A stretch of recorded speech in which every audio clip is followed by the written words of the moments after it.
Don't go ambling out in those hills. That's marauder territory, friend. Your pod? What are you on about? You take a bruise to the cranium? Ain't safe out here. You'd best head into town. Avail yourself of Edgewater's high walls. And low prices.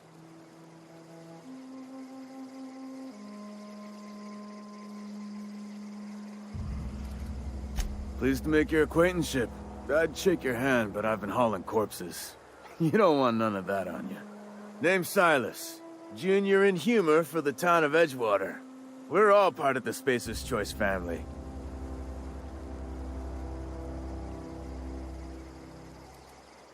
Hey, I earned that fancy title. Started off a lowly junior gravesite builder, then junior interment engineer. Oh, and I was a junior burial assistant for a time.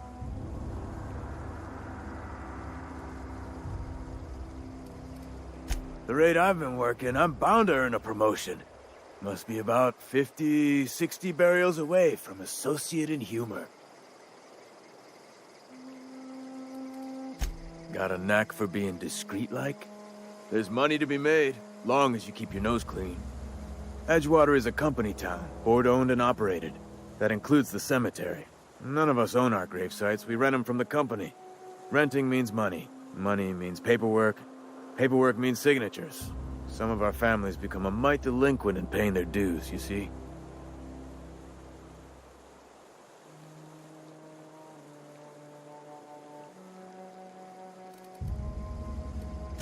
Four workers still haven't paid up. Phyllis, Conrad, Ludwig, and Martin Abernathy. He's a special case.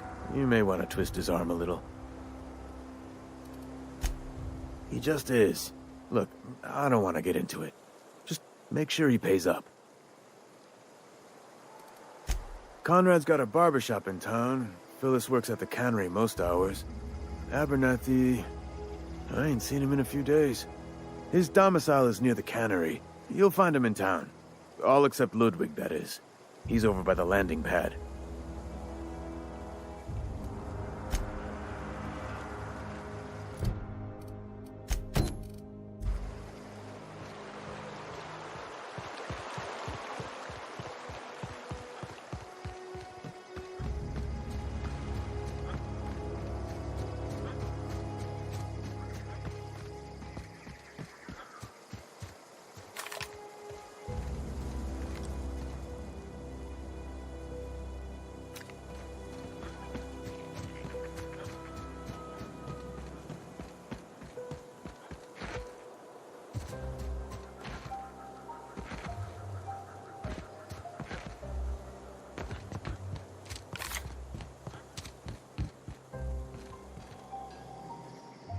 Never seen the Vale lit up like this before. I told Silas I'd pay my dues if he agreed to join the resistance. Guess this means he's finally heard the calling.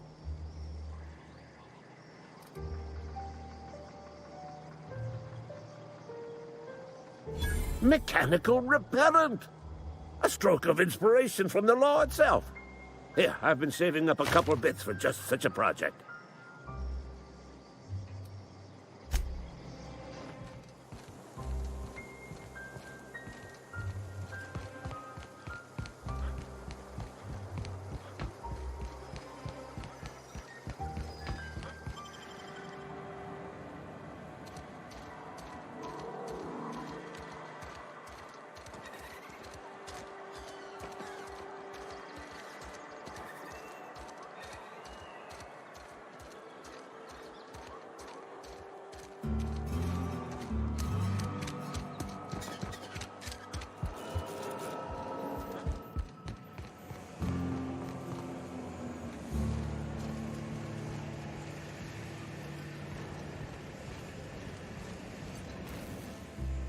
You the new worker? Whatever. Make it quick, Tenderfoot. I'm busy. Foreman Granger. Mind those words don't come out of your mouth unless preceded by yes or right away or thank you. Shit. Silas still on about that? Here, take the fees. I'd appreciate it if you didn't tell Reed I was late on my payment. Because they're not my fees and not my gravesite. Guy I worked with shot himself. I paid the bill. If you're not familiar with board law, you ought to be. Law requires delinquent gravesite fees to be paid by the deceased party's closest living relative, which meant me. Shame, though. Eugene was a good worker. Woke up one morning and put a round through his upper story. Can't imagine why. The kid was doing all right at his desk. We all thought he was an upstanding receptionist. Just between the two of us, I'm pretty shocked his weapon didn't misfire. Spacer's Choice handguns aren't the most reliable.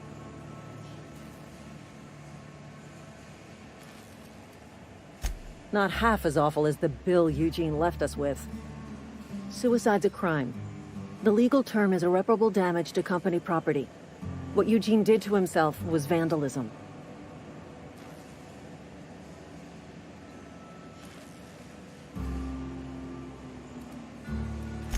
First of all, that's a horrible thing to say. Secondly, yes, we did. When one of your workers commits a crime, the entire town pays for it. In other words, Edgewater would have been penalized pretty hard. Whatever Eugene was worth as an asset, we would have had to pay out of pocket to Spacer's Choice.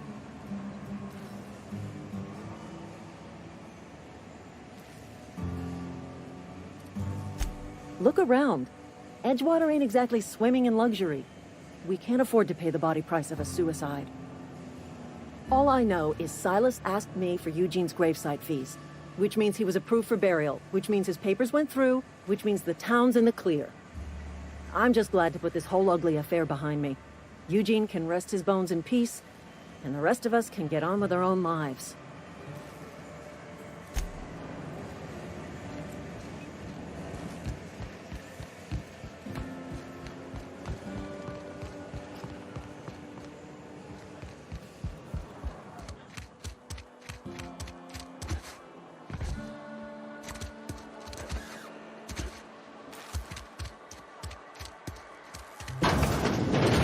Yes, Mr. Thompson. I'm fine, Mr. Thompson. Never been healthier. Whoa, did Mr. Thompson send you? Well, you tell Mr. Thompson I'll be right at my post. Tomorrow. Bright and early tomorrow. Because I'm definitely not plagued. As spry as a spring chicken. That's old Abernathy. And what are you doing here? Visiting? Well, let me give you the grand tour. This here's my domicile, and there's the door.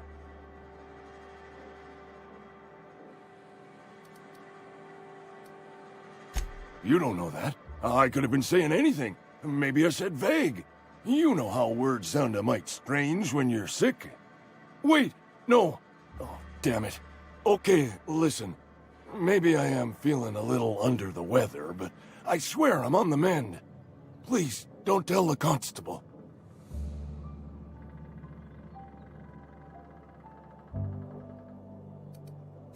She'll toss me in the sick house.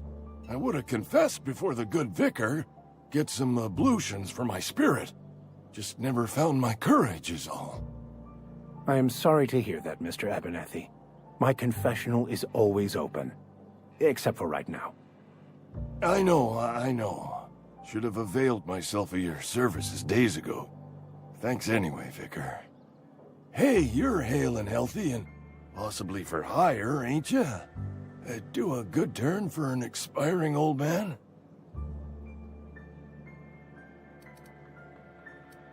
There's a cache of anthracillin tucked away in the old community center.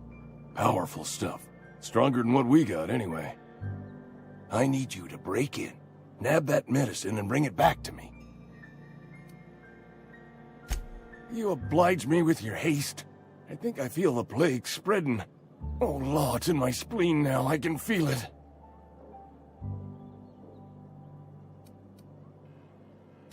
Silas knows, doesn't he? That's why he sent you.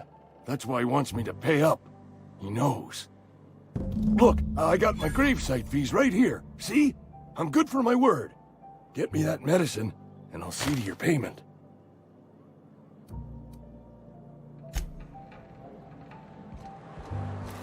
You're making a mistake working for Abernathy.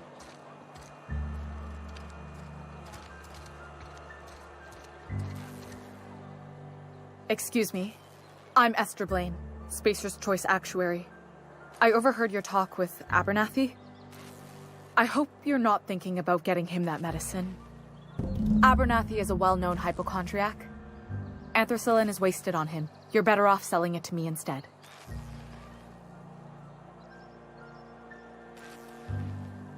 All I'm saying is Abernathy's worked in this town longer than some of us been alive. How do I put this gently? He's got a lot of cobwebs up in his attic.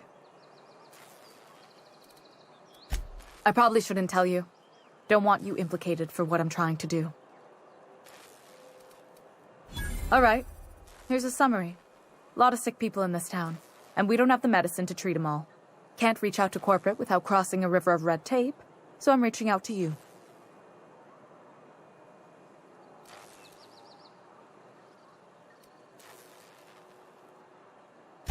Something like that. Look, I'm not in the habit of law-breaking, but sometimes you've got to do the wrong thing for the right reasons. That's all I can ask of you.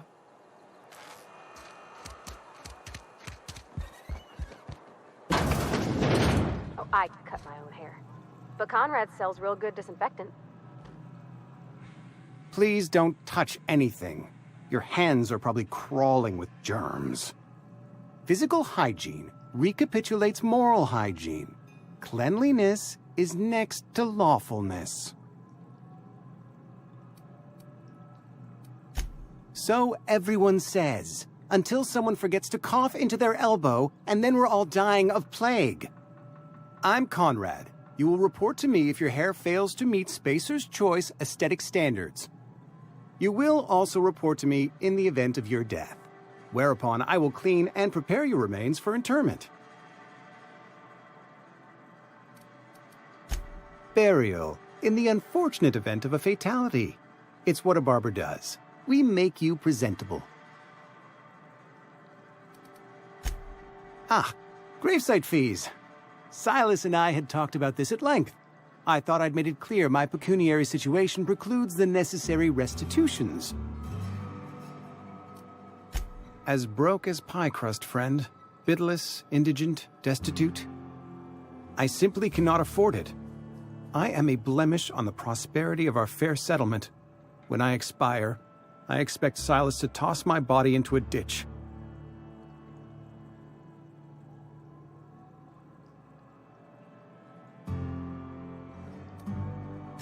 I have to be, if only to prepare myself for my inevitable dressing down at the hands of corporate. Tell Silas I can't afford to pay, and that I fully expect to have my medical rights revoked for this dereliction. With my apologies. Some time ago, I fell ill with the plague. By the grace of the law, and through my own hard work, I'd proven worthy of treatment. Frankly, I don't imagine I'll earn that right a second time. The barber work hasn't been profitable, you see. I've had to keep this old place running with my own savings. Not a bad idea. But I'd need some kind of collateral. My pair of lucky clippers. No, that won't do. Your idea intrigues me, but I'm afraid I don't have anything to give Silas. I'm open to suggestions. Much obliged.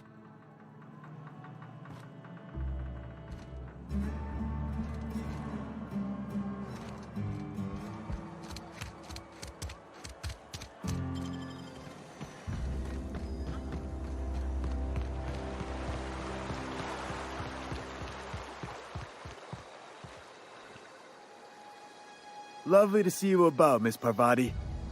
Things going all right, Silas? Been keeping him careful and true, miss. Best to ask her yourself. My dad's buried here. Silas watches over him when I can't leave the house. Oh. Well, thanks. Something I can do for you? You run into any trouble? Conrad's barbershop is a yawning pit that swallows his every bit.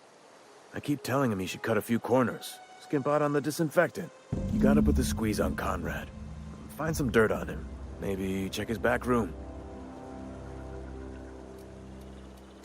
That's the word, extortion. Been on the tip of my tongue all day.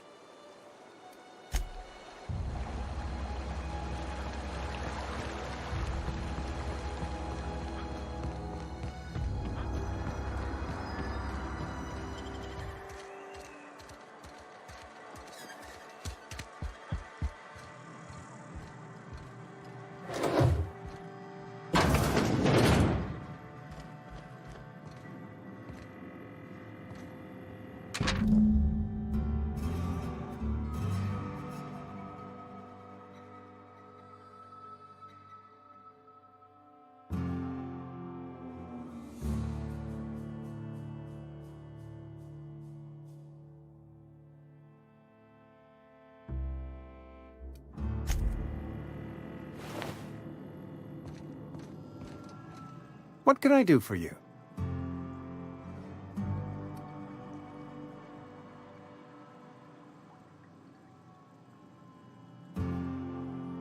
You know about Eugene? How? Then, you know Phyllis suggested selling off Eugene's gold teeth.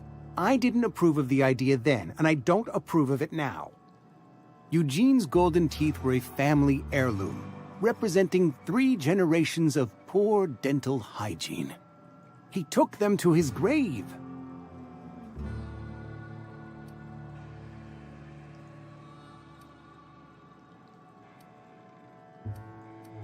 That's unthinkable. Eugene's body and all rare earth minerals contained therein are solely the property of Spacer's choice. I can't ask Silas to dig up a man's body and pry a few teeth loose from his jaw just to pay my bills. Can I? Are you asking rhetorically? Because if you're being serious... Ugh, gross. Desperate measures, Miss Holcomb. Desperate measures. I'm going to have to ask Silas to dig up those teeth.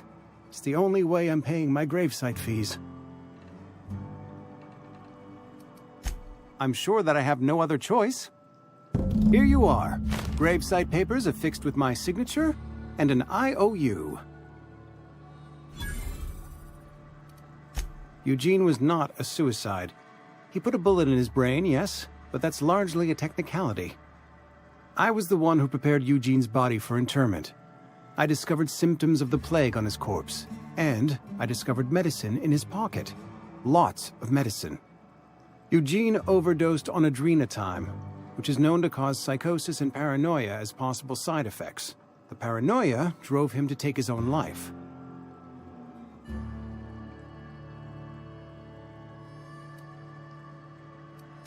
It's a miracle of bureaucracy.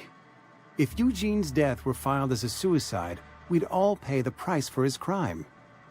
We can all thank our lucky stars that young Eugene was hopped up on medication and suffered its predictable side effect. I included it all in my official report. I'd like to think I saved Edgewater a great deal of money. We never could have paid the fines associated with a suicide.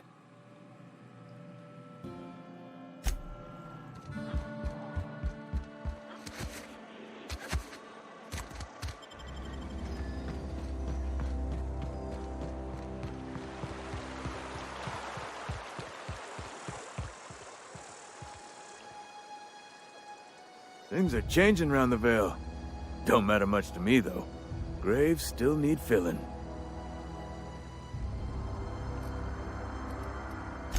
Yeah? What about him?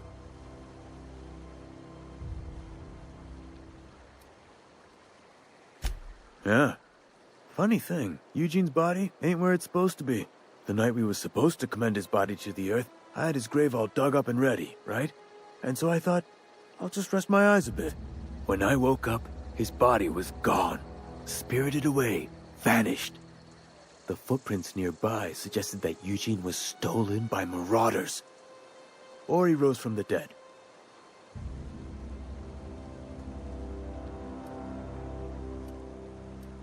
Let me know if you find anything.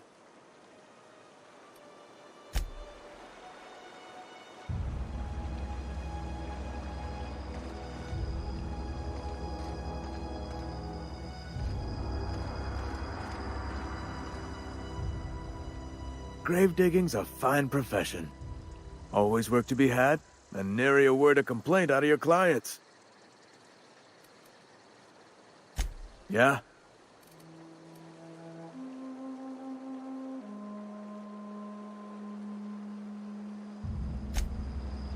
Something I can do for you? You run into any trouble?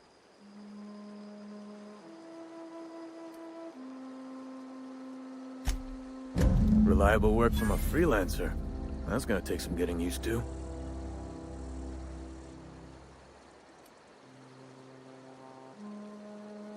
And I'll buy you a drink sometime. Suppose you've earned it. One good turn deserves another.